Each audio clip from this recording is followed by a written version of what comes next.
Hello, everybody, once again, and welcome to another edition of the Tefillah and Shiur. My name is R Yehudah Schwartz, and it's once again a privilege to be giving this shiur, in which our tafkid of the shiur is to ensure that people stop talking shul at any point during davening, especially sichas chulin, as we had discussed this in the past. Just to have idle chatter in shul is definitely not allowed during davening. Also, coming in shul on time, leaving at the end of davening, not leaving in the middle of davening, and everything else in between. This shiur is being recorded tonight after Shavas B'Tamuz. So, for those who are watching the shiur now, I hope you had a wonderful and easy day today. It was actually a very tough day. Baruch Hashem, we all got through it. It wasn't just about the fast, it was also about the heat and humidity that's playing now in this New York, New Jersey area right now. So, Baruch Hashem, hope you stayed safe, stayed cool, and now 11 o'clock at night, we are recording this shiur number 36, as we are doing this shiur now, and as we do each and every week, the second shiur, we're actually coming close to the end of it. Actually, we're finishing and mentioned next week. Achas Yesher. Actually, in 2 weeks, we're going to have a different sefer to replace Achas Yesher, to go with that in the area of Tefillah. So, we're going to do another 4 of the Achas Yesher tonight, and the rest mentioned next week, and we'll wrap that up. The stories of Tefillah with meaning mentioned will continue, but the sefer will switch after next week.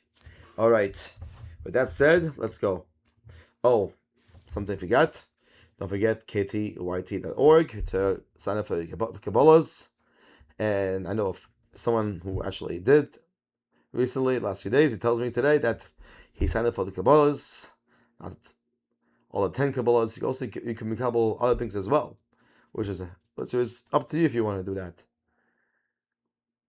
The biggest kabbalah, which I'm hoping, which we can do, is encourage kids to look up to us as role models and see that a tati, or a father, or the rebbe in the classroom, or the rebbe in yeshiva is davening the way it is, and everyone should emulate.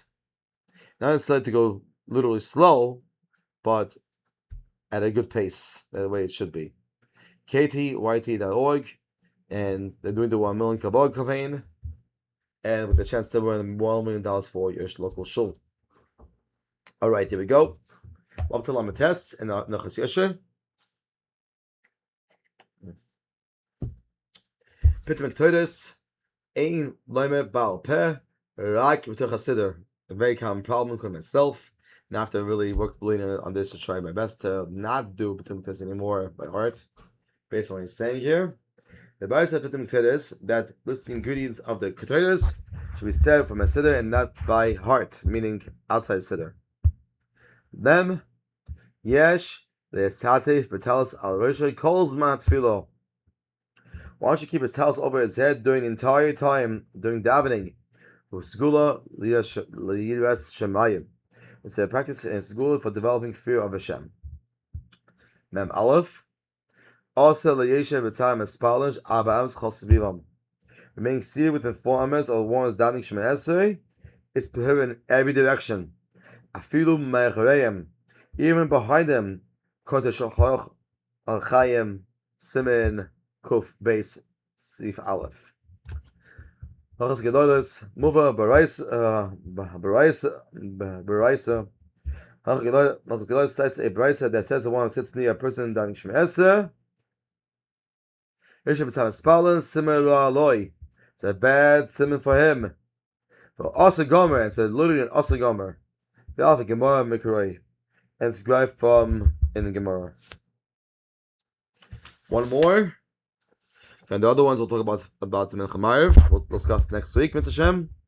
Also, Lave B'Tzam Espal B'Zom L'Shalafonov. So this one continues from what we spoke about in Mem Aleph. It's prohibited to pass in front of someone davening Shemoneh Esrei in every side possible. Or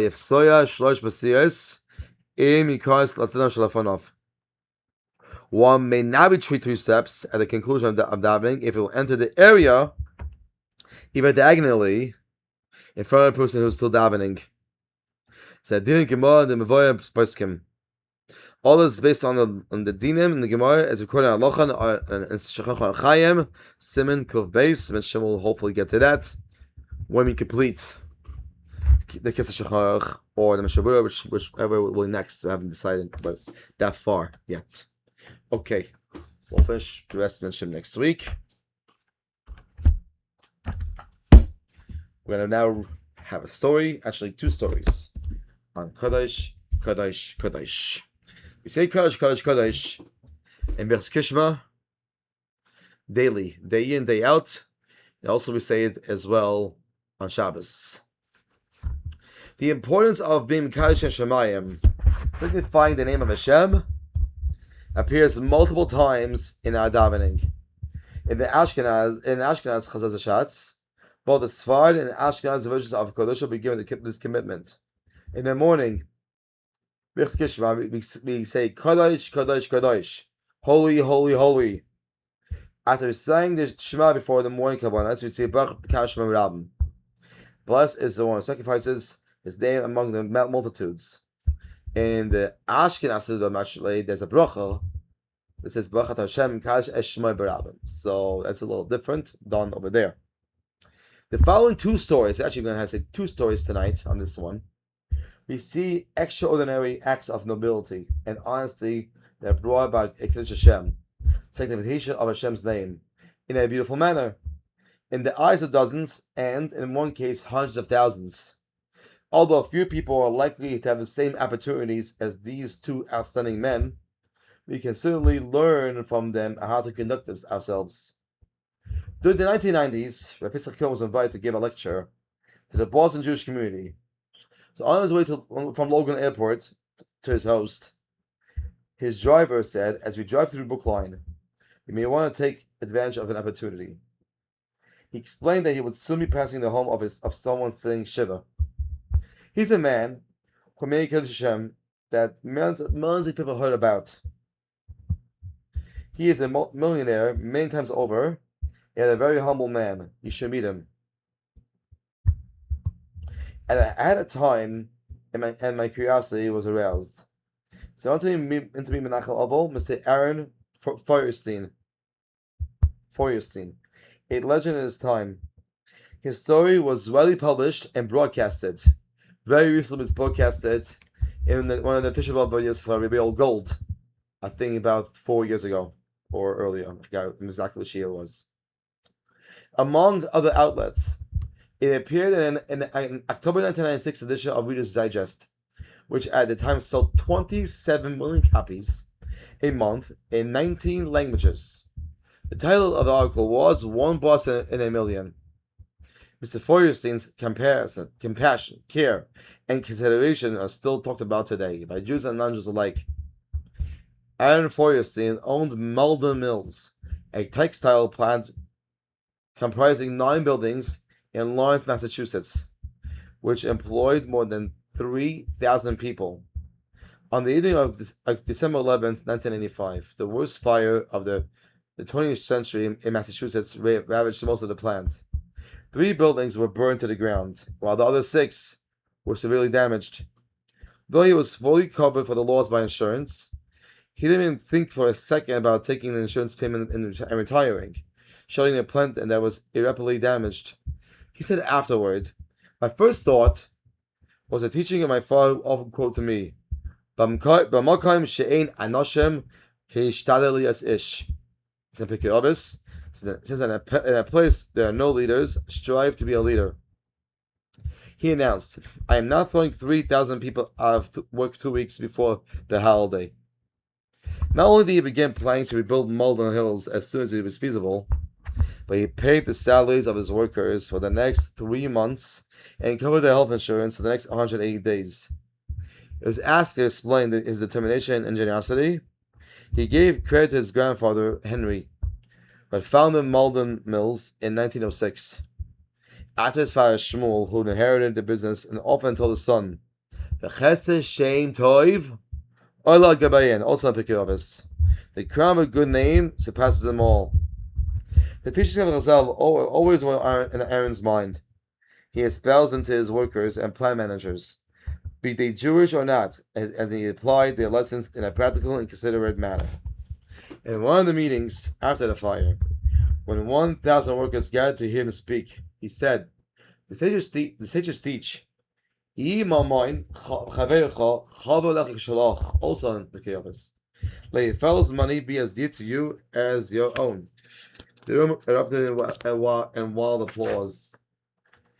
Talking to his 15 key plant managers, he said they must rebuild quickly. When they questioned about how it could be possible, he said, Remember, everybody, we're playing to a higher judge. Don't tell me the job can't be done. When the mill issued a holiday bonus shortly after the fire, it included a note from Mr. Feuerstein. Do not despair. God bless each of you. Though publicly shy, Mr. Feuerstein became a national hero. He was even invited to attend President Bill Clinton's State of the Union address in Washington the following month. Indeed, by the end of 1996, the plant was rebuilt. That's story number one. Since it's a very short shiur so far, we're going to actually go a job longer, and we'll be finished in a few minutes. And we'll do another story, why not, on the same idea of Kodesh. As he left Torah, Pesach continues.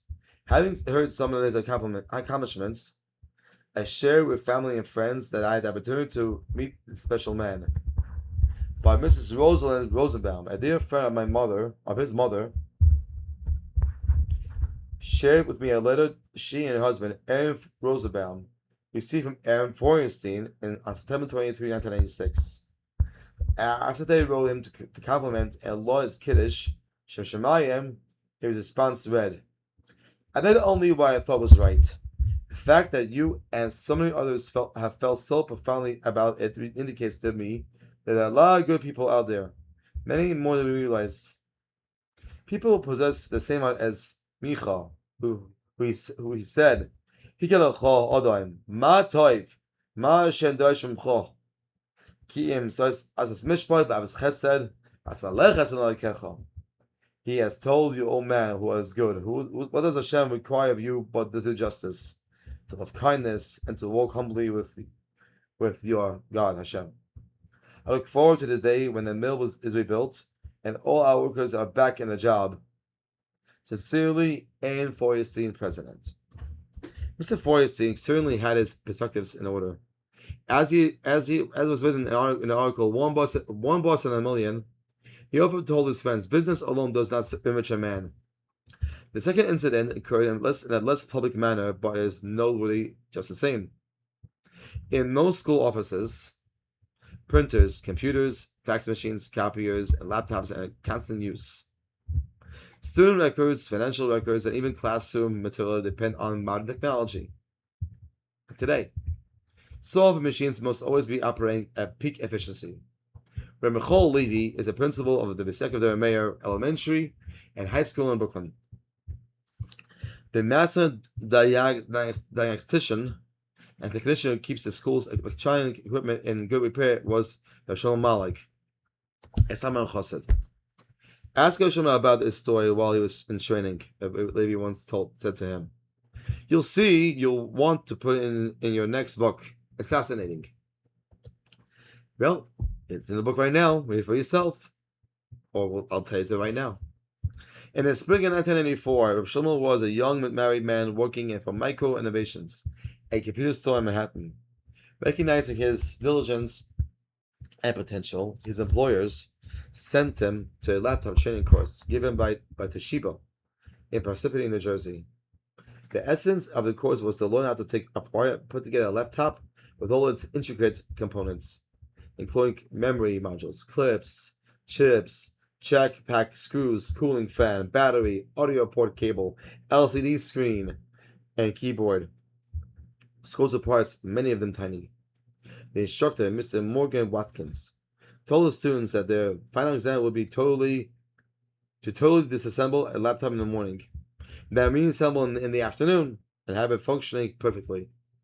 Each student would be given a large tray with partitions in which he would place the parts in an orderly manner. On the morning of the test, the 30 students worked meticulously, taking apart the laptop and installing each part carefully in sections on the tray, so they could easily find them and put them back together. With a Phillips screwdriver and tiny tweezers, Shlomo unscrewed, loosened, detached, and unbolted every part of the laptop until the only thing left was the frame. With the lunch break soon to begin, Shlomo scrutinized all the parts that he had in his trace compartments, visualizing the order he would use to put everything back together. After the break, everyone began the reassembly process. Shlomo worked meticulously and diligently, and after 2 hours had the laptop put together with time to spare. But then he looked at his tray, and a screw was still there, and he couldn't believe it. He was sure he had reconstructed the laptop according to its specs, but he also knew that if a screw was missing and the laptop was turned on, it could cause a short circuit. He took the computer apart and reassembled it. After methodically taking it apart and putting it back together again, the same screw remained in the tray. Shlomo decided to start the laptop. If the screw was missing, the laptop wouldn't start. But to his amazement, it functioned perfectly. He went through various tasks, and they all worked. No one was allowed to leave the room until the instructor collected all the laptops. Soon Mr. Watkins asked, "Everybody done?" Some students raised their hands. "Are your laptops working?" He asked those with raised hands. They all nodded in the affirmative. "Anybody have any extra screws?" he asked. Only one hand went up. Rav Shlomo's. "Can you please come up here?" Watkins instructed. Rav Shlomo told me he felt so foolish. He could feel the stares and smirks behind him. There were people of many nationalities in his class, and he, the obviously Hasidic Jew, was now going to be humiliated in front of everyone. Mr. Watkins took Rav Shlomo's laptop and made sure that it worked perfectly. "No one else found an extra screw?" he asked again. There were chuckles and embarrassed coughing, but no student said anything. "Well, at least we have one honest person in the room," Mr. Watkins said. "You see, while you were out for lunch, I put an extra screw in each of your trays. It was a test to see what you would do with it." Shlomo could not contain his smile and pride that he had just made Kiddush Hashem. Mr. Watkins praised him for his competence and integrity, and then collected everyone else's laptops and excuses. Maybe she's a helfen. Then the schus of shiur, we should continue to be zocher to all Shpas Tovos, and let's give him mechazik in the in-yaf davening the way it should be. Let's continue to push other friends, your friends, and to listen, to get them to join the shiur. We're gonna put the link up again. We're gonna post it on status. Hopefully post it across all platforms in the coming weeks. It's Hashem. All shiurim. Have a good night.